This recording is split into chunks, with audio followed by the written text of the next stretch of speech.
Qul in kuntum tuhibbunallah fattabi'uni yuhibbukumullah wa yaghfir lakum dhunubakum wallahu ghafurur rahim. Jamaah yang mulia, perkara yang amat terpenting dalam kehidupan manusia itu kehidupan dunia sampai dengan kehidupan akhirat adalah perkara keimanan, perkara tauhid. Dan ini hadirin yang dimuliakan Allah merupakan pondasi seorang muslim dari zaman baginda Nabi sallallahu alaihi wasallam sampailah dengan zaman kita ini. Maka oleh karena itu, untuk membuka kajian ba'da maghrib ini sama-sama kita bersyukur kepada Allah Subhanahu wa taala dengan mengucapkan alhamdulillahirabbil alamin. Kemudian yang kedua, tak lupa kita sampaikan salawat salam kita kepada kekasih Allah Subhanahu wa taala yang syafaatnya kita tunggu nanti di akhiratnya Allah Subhanahu wa taala, ketika tidak ada syafaat kecuali syafaatnya baginda Rasul sallallahu alaihi wasallam. Allahumma salli ala Muhammad wa ala ali Muhammad. Jamaah yang mulia, dakwah tauhid itu adalah merupakan dakwah para nabi dan dakwah para rasul dari terdahulu sampailah sekarang ini hadirin. Loh Pak Ustadz, sekarang kan tidak ada nabi. Betul, tidak ada nabi sekarang. Cuman risalahnya itu sampai hari kiamat ada di pundak-pundak kita ini. Bukan hanya Pak Ustadz, semuanya kita ini ya berkewajiban untuk senantiasa dakwah. Dakwah itu apa Pak? Dakwah itu adalah mengajak. Begitu sudah kumpul orang di dalam masjid seperti ini, baru diceramai. Kalau orang baru taubat atau seorang preman begitu diceramai, marah dia Bang. Maka langkah yang pertama ada mengajak dia. Mau ikutkah, tidak mau ikut, yang penting diajak aja. Maka ini adalah tugas kita semuanya. Nabi sallallahu alaihi wasallam 13 tahun lamanya di kota Mekah, di kelahiran tanah beliau, itu berdakwah siang dan malam. Dakwahnya adalah dakwah tauhid. Apa itu tauhid Pak Ustadz? Tauhid itu berasal dari kata bahasa Arab, bukan bahasa Jawa, bahasa Arab. Asal katanya adalah wahada yuwahidu tauhidan. Artinya atau maknanya adalah mengesahkan Allah Subhanahu wa taala. Namanya mengesahkan itu ya, apa itu esa Pak? Tak berbilang, betul ya? Esa itu tak berbilang. Makanya di undang-undang Pancasila itu kan, Pancasila, satu ketuhanan yang Maha Esa, bukan ketuhanan yang Maha Satu, tapi ketuhanan yang Maha Esa. Kenapa kok kalimat Esa yang dipilih, bukan satu? Maka orang filsafat bilang, kalau satu itu masih bisa dibagi Pak. Berapa Pak? Setengah. Setengah tambah setengah, satu. Tapi kalau esa, bagaimana kita mau membagikan namanya esa itu Pak? Ya esa ya esa. Tak berbilang. Ya. Menjadikan sesuatu itu wahid, satu. Nah inilah hadirin yang dimuliakan Allah Subhanahu wa taala.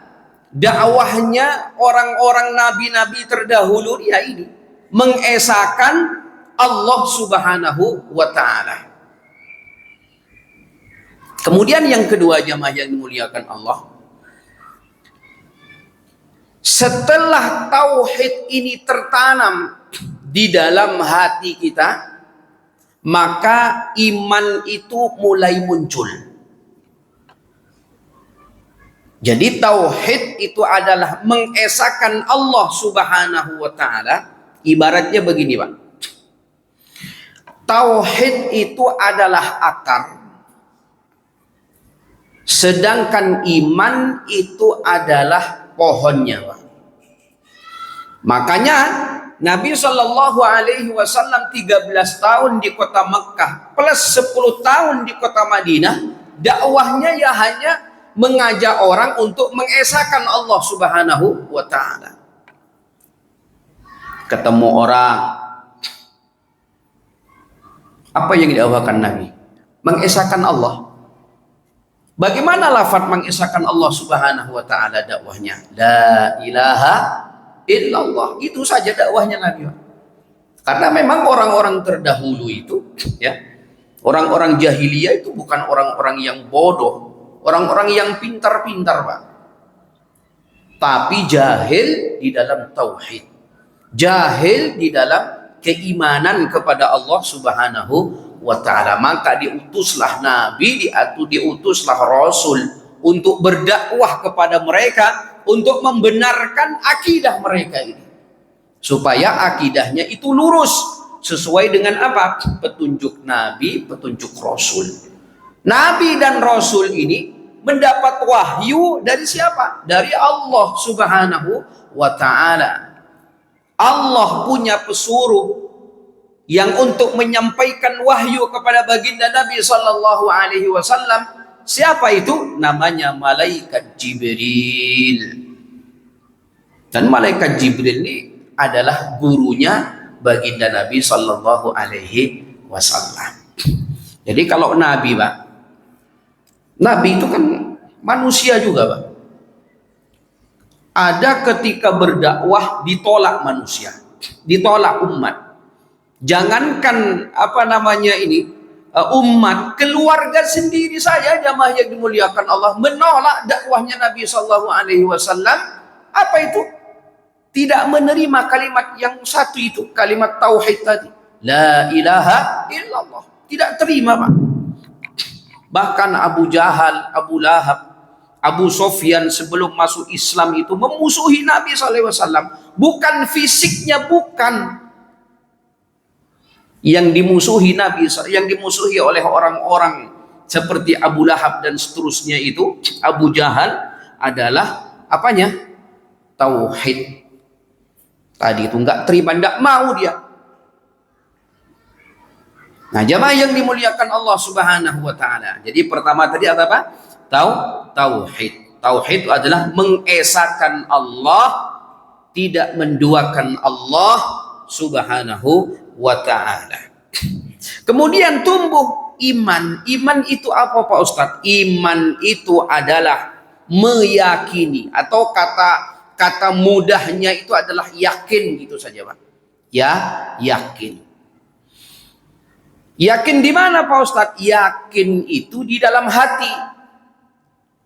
Kemudian setelah yakin betul-betul di dalam hati kita ini, maka dia akan keluar melalui apa? Mulutnya, lisannya, mengatakan la ilaha illallah Muhammadur Rasulullah. Begitu sudah keluar melalui lisannya, maka ia akan mempraktekkan, mewujudkan kalimat la ilaha illallah itu di dalam amalnya, di dalam kehidupan sehari-harinya. Maka ini yang disebut daripada iman, dan dia amalkan dengan anggota tubuhnya. Sholat tuh bukan hanya gerakan saja. Jadi sholat itu adalah wujud daripada iman itu, Pak. Karena tadi iman itu apa? Diyakini dalam hati, diucapkan dengan lisan, kemudian apa? diaplikasikan dalam bentuk amal perbuatan. Salat yang kita lakukan tadi itu adalah amal, bentuk amal perbuatan iman tadi itu. Maka kalau iman hanya diucapkan saja, saya yakin kepada Allah, tapi nggak mau sholat, maka kurang sempurna keimanannya. Saya yakin Pak Ustadz ada kehidupan setelah kematian ini, tapi begitu ada sholat, disuruh perintah sholat, tidak mau sholat dia. Berarti apa? Tidak sempurna keimanannya kepada Allah Subhanahu wa ta'ala. Maka mesti harus diaplikasikan dalam bentuk perbuatan itu. Itulah daripada wujudnya iman dalam diri kita itu. Maka jamaah yang dimuliakan Allah Subhanahu wa ta'ala, tadi ulama mengibaratkan bahwa tauhid itu adalah akar, sedangkan pohonnya adalah iman. Ibarat bangunan, tauhid itu adalah pondasi, sedangkan tiang-tiangnya ini adalah iman. Nah, kalau misalnya pondasinya saja sudah tidak kuat, bagaimana tiang itu bisa berdiri dengan kokoh? Bagaimana bangunan itu bisa kuat, menjulang tinggi sampai dengan lantai 10 kalau pondasinya rapuh? Sama juga dengan kita ini, hadirin muliakan Allah. Kalau tauhid kita ini tidak benar kepada Allah, maka bagaimana keimanan kita kepada Allah Subhanahu wa ta'ala?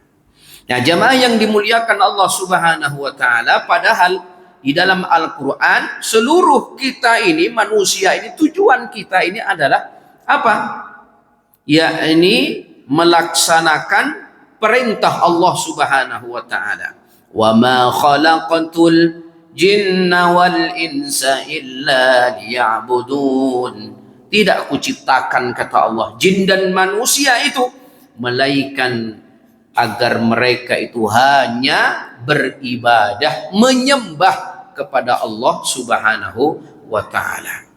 Maka seorang muslim itu ibadahnya, dalam pengabdiannya, dalam menyembah kepada Allah Subhanahu wa ta'ala, sudah diajarkan Nabi SAW bagaimana caranya takbir, bagaimana caranya niat, bagaimana cara memasukkan niat, bagaimana ruku, bagaimana i'tidal, bagaimana sujud, bagaimana, dan seterusnya sampai dengan salam.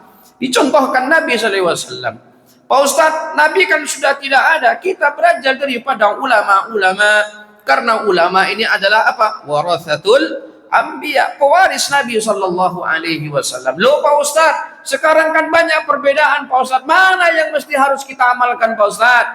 Ada yang Allahu Akbar, Allah takbirnya pendek. Imam As-Sudais, Imam Haramain, Imam Syuraim itu takbirnya pendek, Pak. Allahu Akbar. Kan gitu ya. Yang panjang itu yang di belakang. Allahu Akbar. Sami Allah liman hamidah. Rabbana walakal hamd. Kan panjang-panjang, Pak ya. Di Indonesia kita ini ada yang takbirnya panjang pula. Allahu Akbar. Panjang juga begitu. Kira-kira benar apa salah itu, Pak? Hah? Takbirnya panjang, kira-kira benar apa salah? Benar juga, Pak. Karena kata Imam Syafi'i dan madhab Syafi'iyah, ketika Allahu Akbar memasukkan niat antara Allah sampai dengan bar itu, makanya takbirnya panjang. Selain daripada Imam Syafi'i, maka sebelum takbir dia sudah niat duluan, Pak. Karena niat itu letaknya di dalam hati. Kalau di lisan bukan niat namanya, tapi apa? Lafaz daripada niat, supaya tidak ragu-ragu. Alladzi yuwaswisu fi sudurin nas minal jinnati wan nas, supaya tak ragu-ragu. Ada orang begitu, namanya ini adalah ijtihadiyah. Orang mau pakai yang Allahu Akbarnya lama, agak panjang, silahkan. Orang yang awal berdiri dia sudah niat sholat maghrib makmuman lillahi ta'ala, silahkan. Tidak perlu diperdebatkan antara memasukkan niat ketika takbir atau sebelum takbir sudah niat. Yang penting intinya adalah sama-sama nih niat. Yang kita perdebatkan itu adalah orang yang tidak mau sholat itu. Jadi tidak kadang-kadang yang takbir yang sana salah, itu nggak ada dalilnya. Nabi pendek aja anunya takbirnya, yang sini ada dalilnya. Ini akhirnya kelahi sampai subuh dia, Pak. Akhirnya begitu sholat subuh nggak sama-sama sholat subuh dia, Pak. Ketiduran semua. Karena apa? Membahas macam-macam ini. Maka oleh karena itu jamaah yang dimuliakan Allah, yang paling bagus, yang paling elok itu adalah saling menghormati antara satu dengan yang lainnya. Intinya adalah sama-sama sholat subuh. Nah, takbirnya ada beda-beda, Pak. Ada yang sejajar dengan pundak, ada yang agak sedikit ke bawah, ada yang sampai di bawah telinga, ada yang macam-macam lah. Nah, ini adalah semuanya adalah pilihan. Tapi ini tidak terkait dengan tauhid, Pak. Ini terkait dengan fikih. Kalau fikih itu ya ibaratnya air ini, ya, orang mempresentasikan air ini kan macam-macam. Ini air dari putih apa, langsung putih atau masih diolah? Oh, ini masih campuran ini, campuran ini, campuran ini, akhirnya sampai putih. Ada yang bilang, oh itu sampai putih karena sudah dari sananya putih. Ya enggak, ini kan ada obatnya. Ini macam-macam begitu. Nah, itu namanya fikih, Pak. Jadi semakin banyak orang yang mempersatikan air putih, maka semakin pula banyaklah pemikirannya orang. Maka itulah fikih. Nah, kalau akidah tauhid la ilaha illallah, sama semua, mengesahkan Allah Subhanahu wa taala. Nah, jamaah yang dimuliakan Allah Subhanahu wa taala. Kemudian ada beberapa metode, cara di dalam memahami tauhid itu. Ini pun juga ada sebagian ulama berbeda pendapat di dalam metode, cara saya dengan cara ustadz beda. Antara saya dengan Pak Ketua Masjid caranya beda, tapi tujuannya sama, hadirin dimuliakan Allah. Samalah kalau kita ini mau ke Kelandasan. Saya pakai mobil, Pak Ketua Masjid pakai motor. Ada jamaah yang jalan kaki. Ada juga jamaah yang pakai sepeda ontel. Tujuannya sama-sama kemana, Pak? Sama-sama ke Kelandasan, tapi caranya, metodenya beda-beda. Kalau Ibnu Taimiyah rahimahullahu taala dalam ijtihad beliau, ini tidak ada dalam Quran, tidak dalam hadis. Kata beliau, metode untuk memahami tauhid itu ada 3. Yang pertama adalah tauhid rububiyah. Kalau sampean cari dalam Quran, mana nih tauhid rububiyah? Tidak bakal ketemu, Pak. Karena ini ijtihad beliau. Ada yang mengatakan, ya, tauhid itu dibagi 20. Sifat wajib 20. Ada yang mengatakan begitu, Pak. Boleh nggak kira-kira, Pak? Ya silahkan saja. Mau yang 20 silahkan, yang mau 3 silahkan. Yang salah adalah orang yang tidak bertauhid itu, Pak. Ini yang paling simpel saja. Yang paling simpel, mudah dipahami bagi orang-orang yang senantiasa ingin dekat dengan Allah Subhanahu wa taala. Apa tauhid rububiyah itu? Kata beliau adalah meyakini Allah, mengimani Allah Subhanahu wa taala sebagai pencipta, sebagai pemberi rizki, sebagai pengatur alam semesta ini. Dan di dalam hadis Nabi Shallallahu Alaihi Wasallam tidak ada, ya, satu daun kering yang bergugur dari rantingnya kecuali atas izin Allah Subhanahu wa taala. Ini yang pertama adalah tauhid rububiyah. Ijtihad. Yang nggak mau pakai ini ya silakan. Nah, Tapi kita sebagai umatnya ini boleh pakai yang simple, boleh pakai yang panjang. Nah, sama kita Pak, sholat Pak.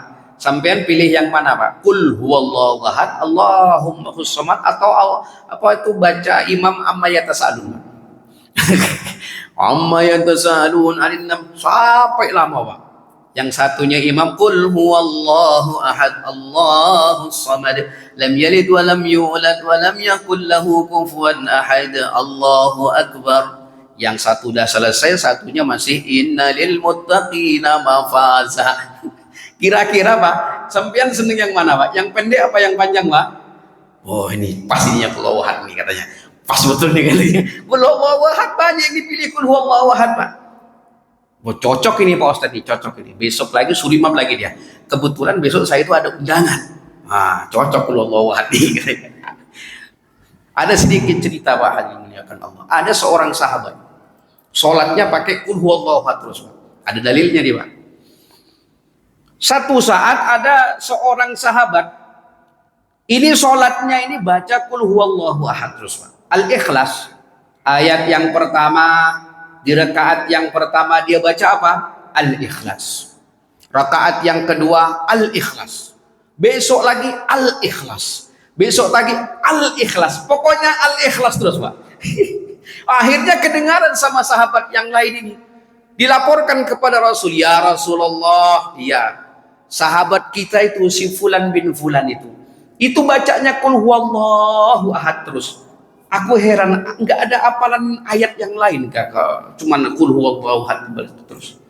Akhirnya satu saat dipanggil oleh Nabi SAW, wahai sahabatku kemari kamu katanya. Menurut laporan Pak Ketua Masjid ini, sampai ini kok senang betul ini qul huwallahu ahad ini. Apa alasannya? Kan begitu Pak. Bahasa kita. Akhirnya apa kata sahabat ini? Ya Rasulullah, saya teringat dengan sabda engkau. Barang siapa yang mencintai surah Al-Ikhlas, maka dia akan dimasukkan surga oleh Allah Subhanahu wa taala dengan sebab dia membaca surah Al-Ikhlas. Itulah karena itulah saya senang dengan qul huwallahu ahad itu. Apa kata Nabi sallallahu alaihi wasallam tersenyum ringan? Apa kata Nabi sallallahu alaihi wasallam? Apakah saat itu Nabi apa yang menyalahkan? Wa qul huwallahu ahad. Hafalin. Yang lain lagi enggak. Apa kata Nabi sallallahu alaihi wasallam? Dengan asbab engkau mencintai surah Al-Ikhlas itu yang setiap hari kamu baca, engkau akan dimasukkan oleh Allah Subhanahu wa taala ke dalam surganya, asbab engkau mencintai surah Al-Ikhlas. Itulah Pak dalil kenapa setiap rakaat yang dua rakaat qul huwallahu ahad Pak. Ada dalilnya itu Pak.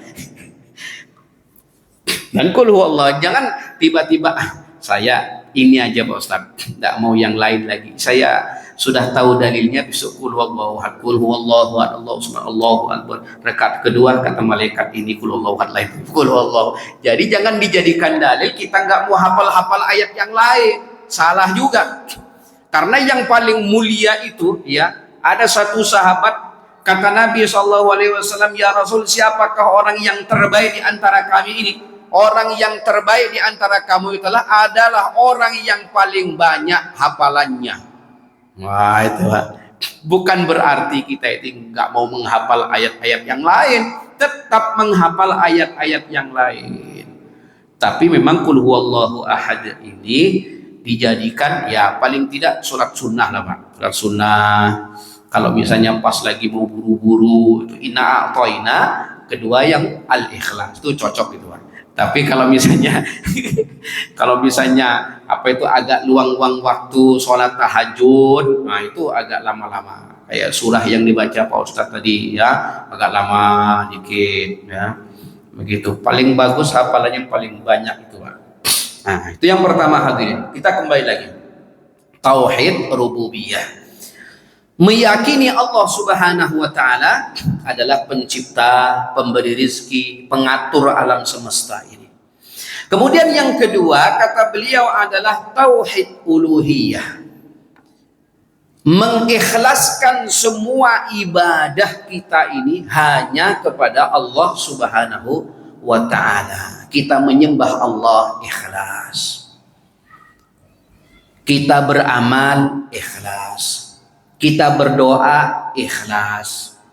Apapun amal-amal perbuatan ini mengikhlaskan hanya untuk Allah Subhanahu wa ta'ala, tidak untuk dipuji orang. Mentang-mentang kita ini paling depan, ya, tiba-tiba apa? Ya, bikin syariat yang baru. Biasanya itu Allahu Akbar biasa aja, ini agak panjang, Allahu Akbar seperti ini. Itu kan beda, Pak. Berarti apa? Ini tidak sesuai, nggak ikhlas di dalam beribadah, hanya untuk mencari pujian dari manusia. Tauhid uluhiyah, mengikhlaskan semua ibadah hanya kepada Allah Subhanahu wa ta'ala. Kemudian yang ketiga adalah tauhid asma wa sifat. Allah Subhanahu wa ta'ala itu punya nama-nama istimewa, punya nama-nama baik, punya nama-nama di dalam Al-Quran itu sangat banyak nama-nama Allah itu.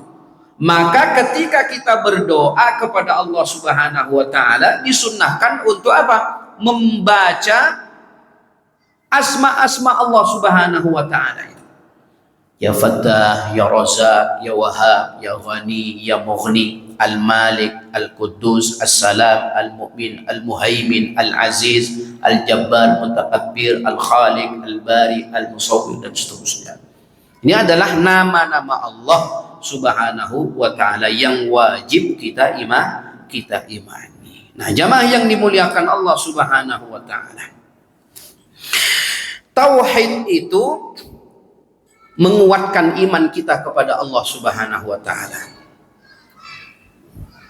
Allah Subhanahu wa ta'ala berfirman, ya, kalau kita punya tauhid yang baik kepada Allah Subhanahu wa ta'ala, setiap hati manusia itu akan menjadi tenang.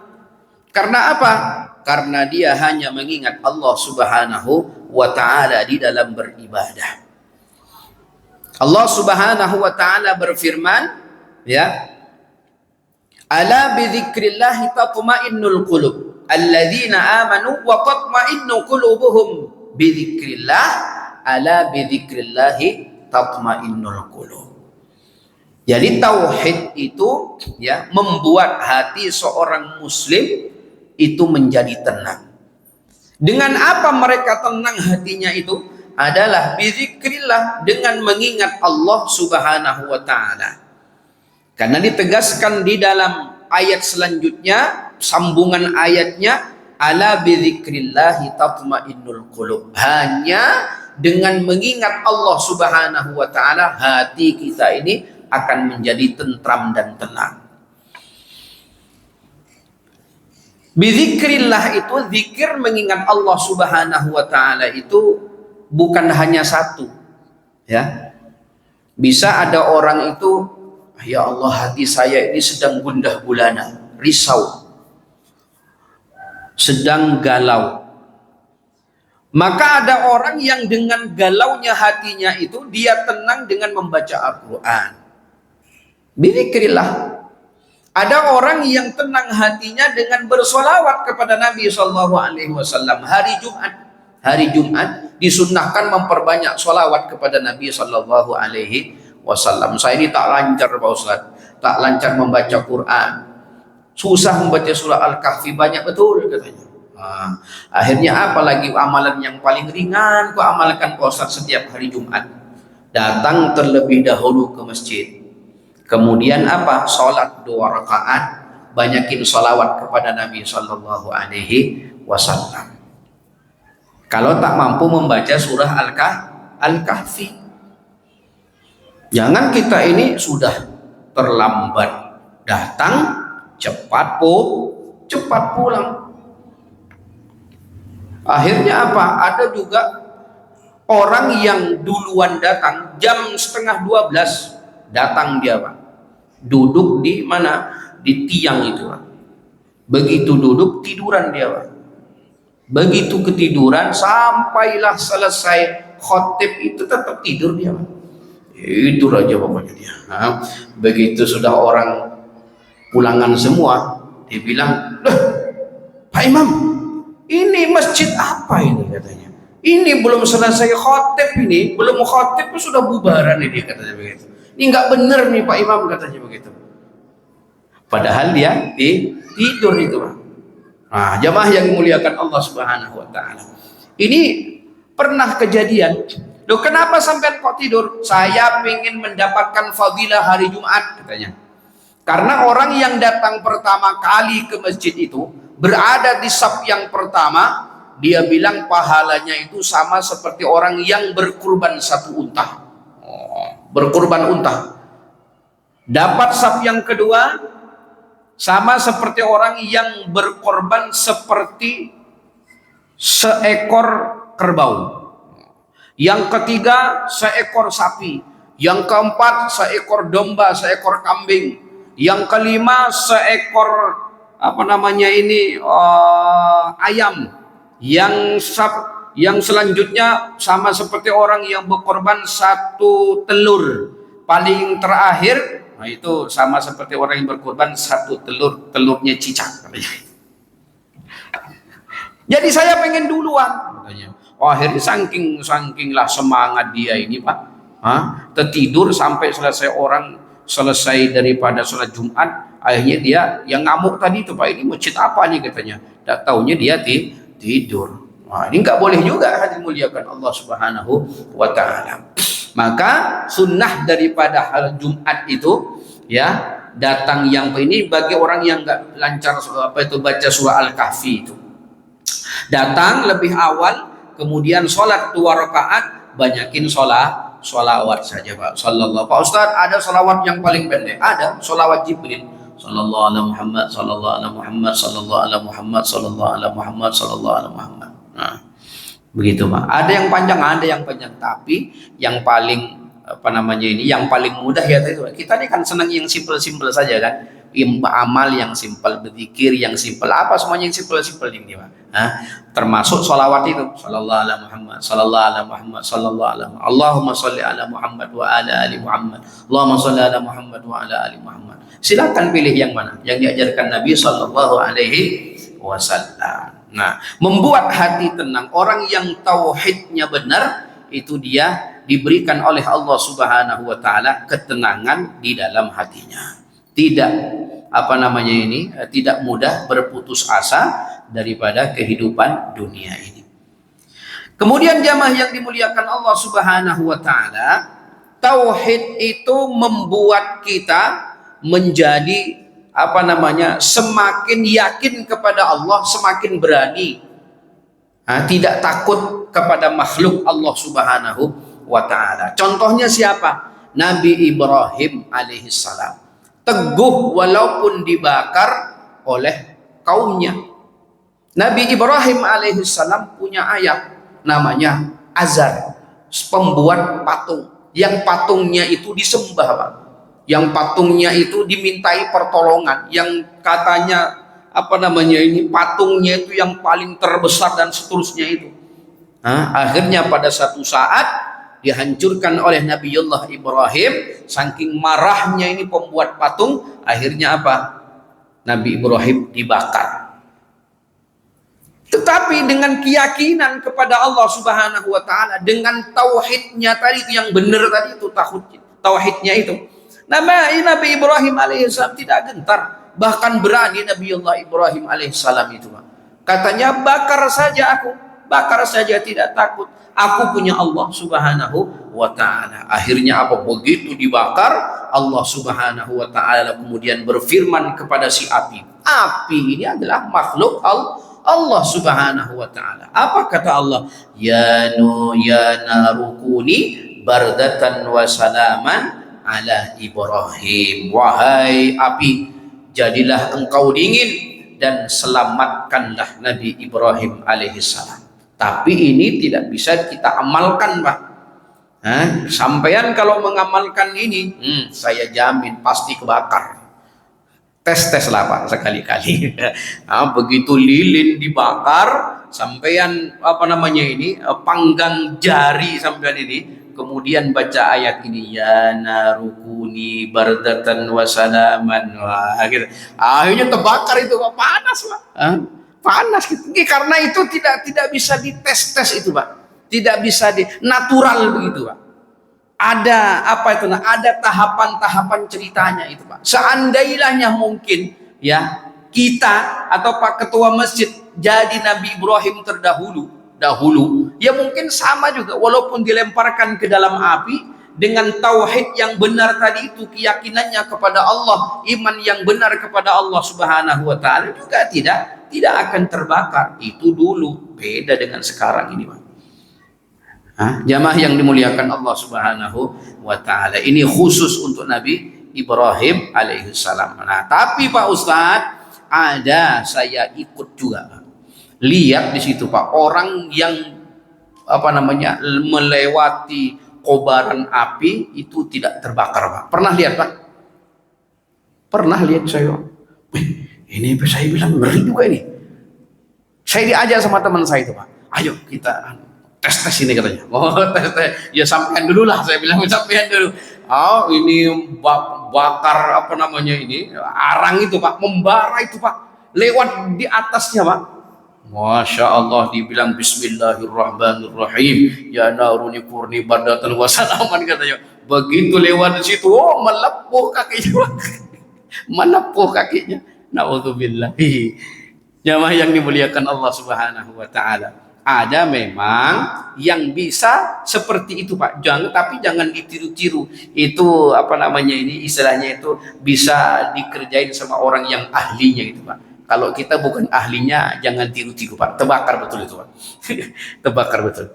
Nah, jamaah yang dimuliakan Allah Subhanahu wa taala. Kemudian yang ketiga, ya, selain tauhid yang benar tadi itu membuat kita berani, kemudian adalah ketika tauhid kita benar kepada Allah Subhanahu wa taala, hilang rasa takut itu kepada selain Allah Subhanahu wa taala. Ketika seorang yakin bahwa rezeki itu Allah yang atur, maka ia tidak akan menghalalkan berbagai macam cara untuk mendapatkan rezeki, karena rezeki kita ini sudah ditakar, sudah diatur oleh Allah Subhanahu wa ta'ala. Bahkan kematian seseorang, kelahiran seseorang sudah diatur oleh Allah Subhanahu wa ta'ala. Tidak apa namanya ini, tidak risau, tidak takut, tidak makan. Semuanya sudah diatur oleh Allah Subhanahu wa ta'ala. Ditegaskan di dalam Al-Quran itu, alladzi khalaqal mauta wal hayata liyabluwakum ayyukum ahsanu amala. Allah Subhanahu wa ta'ala yang menjadikan, yang menciptakan kehidupan dan kematian ini untuk apa? Ayyukum ahsanu amala, untuk melihat siapa yang paling terbaik amalnya di antara kita ini, hadirin.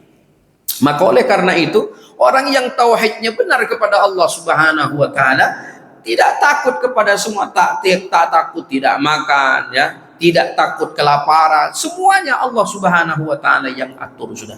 Cuman masalahnya sekarang ini kita ini kurang yakin kepada Allah Subhanahu wa ta'ala. Maka ketika seseorang tidak yakin dengan Allah Subhanahu wa ta'ala, yakinnya kepada nafsunya, maka itulah yang terjadi sekarang ini.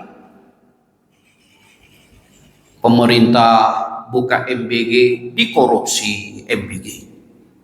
Pemerintah buka proyek ini, di situ ada korupsi. Karena nggak yakin dengan Allah Subhanahu wa ta'ala itu, Pak. Coba kalau dia yakin rezekiku sudah di sini, sudah ditentukan oleh Allah Subhanahu wa ta'ala, syukuri saja. Tapi kalau kita kan tidak sekarang ini, Pak, hadirin muliakan Allah, maka kenapa kita ini banyak doa-doa kita ini tidak dimakbul, nggak makbul doa kita ini, ya karena tadi itu kita yang nggak yakin kepada Allah Subhanahu wa ta'ala. Padahal Allah Subhanahu wa ta'ala itu kan maha menerima doa. Allah tidak tuli, Allah tidak tidur. Cuman kenapa kok kita ini tidak yakin kepada Allah Subhanahu wa ta'ala tadi? Karena tadi itu, Pak, pondasinya ini kurang kuat, pondasinya ini rapuh begitu. Kalau sudah pondasi rapuh, maka iman kita ini agak sedikit goyang. Maka kata Nabi SAW, al-iman yazidu wa yanqus. Kenapa iman itu kadang naik dengan ketaatan? Kenapa iman itu turun dengan kemaksiatan? Ya mungkin pada saat iman itu lagi turun, maksiat kita banyak. Orang korupsi itu maksiat apa bukan, Pak? Maksiatnya besar itu, Pak. Orang korupsi itu. Maka oleh karena itu semoga anak-anak kita yang jadi pejabat, nah kamu jadi apa? Kamu jadi pejabat nanti yang amanah ya, nggak usah korupsi, hidup dengan gajimu saja, tidak usah nyolong sini, nggak usah nyolong sini, nggak usah nyolong sini, nggak usah nyolong situ. Kalau semuanya begitu, Pak, kata kata siapa namanya ini, Mahfud MD, kalau kita ini semuanya dikelola, sumber daya alam ini dikelola dengan baik, tidak ada korupsi-korupsinya, satu orang itu bisa bergaji 20 juta tanpa bekerja. Enak gak, Pak? Enak. Ustadz tidak usah kerja, Ustadz cuma ceramah aja, digaji 20 juta 1 bulan, Pak. Bayangkan itu. Masya Allah. Tuhan sekarang kira-kira begitu nggak, Pak? Makanya kenapalah doa-doa kita ini, kita menangis sampai berdoa nggak diterima oleh Allah, ya karena tadi itu yakinnya kurang kepada Allah Subhanahu wa Ta'ala. Tauhidnya kurang mantap kepada Allah. Nah, jamaah yang dimuliakan Allah Subhanahu wa Ta'ala, kemudian poin berikutnya, ada hal-hal yang bisa merusak tauhid kita kepada Allah Subhanahu wa Ta'ala. Yang pertama apa? Yang pertama adalah berbuat syirik kepada Allah Subhanahu wa Ta'ala, menduakan Allah, yakin ada pertolongan selain Allah Subhanahu wa Ta'ala. Ya tadi itu, Pak, korupsi itu bagian daripada syirik, gak yakin dengan yang memberi rezeki. Akhirnya apa? Mencari tambahan di luar rezeki yang sudah dijanjikan, yang ditakar oleh Allah Subhanahu wa Ta'ala. Mau cari lebih. Kalau cari lebih itu kan boleh aja, cuman yang halal-halal saja, tak usah yang mengambil haknya orang itu, tidak usah. Syirik, menduakan Allah Subhanahu wa Ta'ala. Dia yakin ada yang bisa memberikan pertolongan selain Allah. Mencampur adukan antara tauhid dengan syirik, ini tak boleh, haram dalam Islam. Kalau tauhid ya tauhid, kalau syirik ya syirik. Contoh lagi misalnya, syirik itu bisa dengan sesuatu benda. Contoh misalnya nih, Pak, saya pakai cincin nih, Pak. Nah, saya yakin ya, kalau saya ini nggak pakai cincin ini, saya nanti karismanya kurang. Wah, berarti dia sudah yakin dengan cincin. Syirik ini, Pak. Berarti apa? Ada yang bisa membuat karisma itu naik selain Allah Subhanahu wa Ta'ala, padahal tidak seperti itu. Yakin kepada benda. Contoh misalnya, ada orang yang yakin, yakin dengan orang yang meninggal, yang mati, sebagai apa? Yang bisa memberikan pertolongan. Ini kan sekarang banyak nih, Pak, banyak. Judulnya itu gini, judulnya ada, ayo kita ini ziarah kubur, ziarah kubur. Ketika dia duduk di situ, memang pertama dia bilang, saya tidak yakin kepada orang yang mati, saya yakin kepada Allah Subhanahu wa Ta'ala. Tetapi begitu sudah duduk di kuburan, dia bilang apa? Arwahnya si ini, arwahnya si Anung, tolong akulah, tolong aku, ini aku lagi kesulitan sekali, utangku banyak gak lunas-lunas, bisa kamu gak minta kepada Allah, tolong aku supaya cepat lunas di utangku. Boleh nggak kira-kira gitu, Pak? Tidak boleh. Orang mati dia aja ngomong, kenapa nggak langsung minta kepada Allah Subhanahu wa Ta'ala?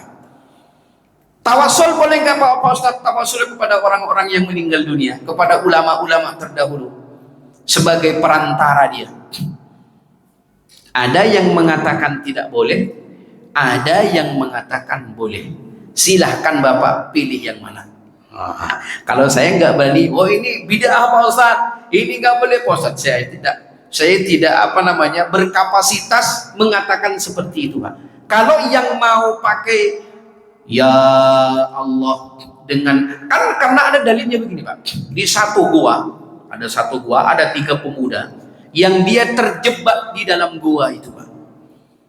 Tidak ada apa namanya ini tempat jalan keluarnya Pak.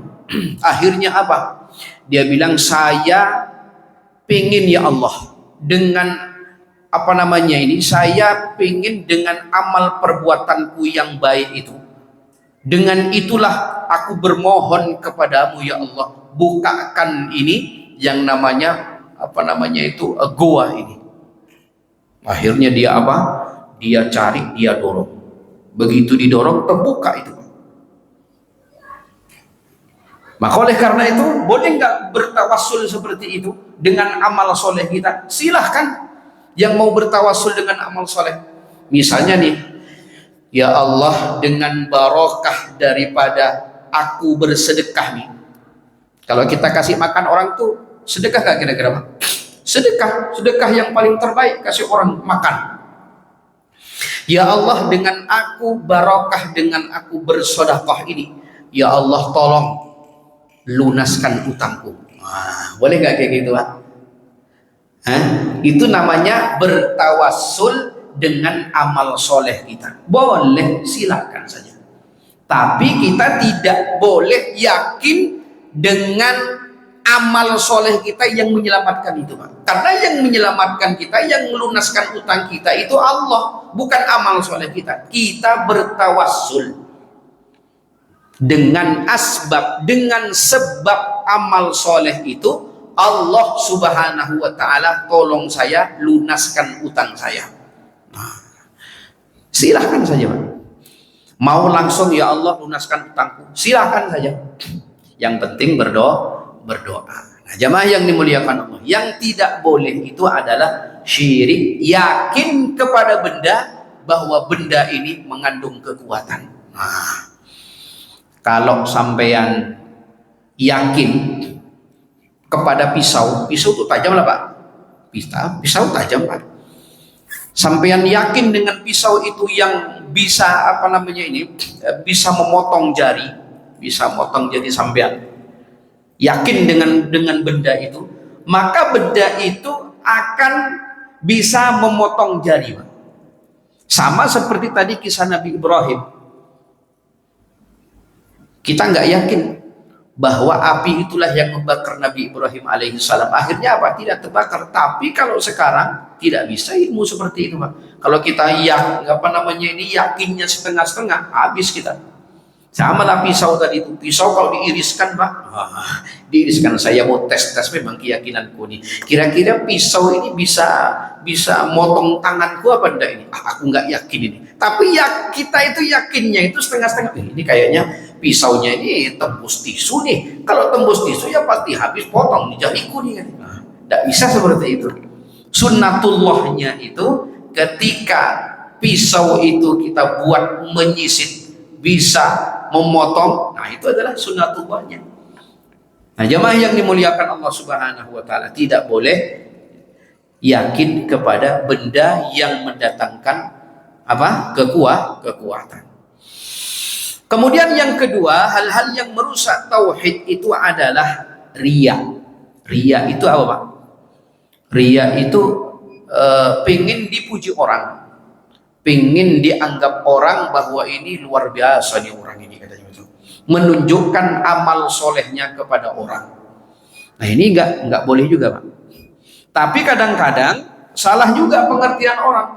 Begitu diajak ke masjid, Om, ayo kita ke masjid Om. Aku enggak. Loh kenapa? Aku takut riya. Di mana riyanya? Ya kalau sudah Allahu Akbar itu aku dilihat orang, enggak enak. Jadi aku malas ke masjid. Nah, ini salah juga. Nah, riya itu tidak seperti itu. Riya itu yang dilarang di dalam agama itu begini Pak. Misalnya nih, kita mau berimpak atau bersedekah. Kan biasanya kan diumumkan Pak dalam setiap masjid. Kata orang ini, Pak Ketua Masjid, saya ingin beramal nih. saya mau berimpak, nanti sampean umumkan ya, supaya semua jamaah di sini tahu kalau aku nyumbang. Wah, itu supaya saya dianggap sebagai orang yang dermawan. Oh, itu Pak. Itu yang tidak boleh. Nah, karena apa? Ada niat apa? Dipuji orang. Ini tidak boleh. Ini termasuk daripada apa? Merusak tauhid kita kepada Allah Subhanahu wa taala. Baik jemaah yang dimuliakan Allah Subhanahu wa taala, sebenarnya masih banyak yang kita mau sampaikan dalam pertemuan ini. Semoga Allah Subhanahu wa taala menerima amal perbuatan kita yang baik-baik, dan Allah Subhanahu wa taala mengampuni seluruh amal-amal kekeliruan kita, kealpaan kita dalam beribadah kepada Allah Subhanahu wa taala. Karena waktu sudah membatasi kita, semoga Allah Subhanahu wa taala pertemukan kita dengan waktu-waktu yang lain. Amin ya rabbal alamin. Kita tutup dengan kafaratul majlis. Subhanallah bihamdi, subhanallah bihamdika, asyhadu an la ilaha illa anta, nastaghfiruka wa natubu ilaik. Assalamualaikum warahmatullahi wabarakatuh.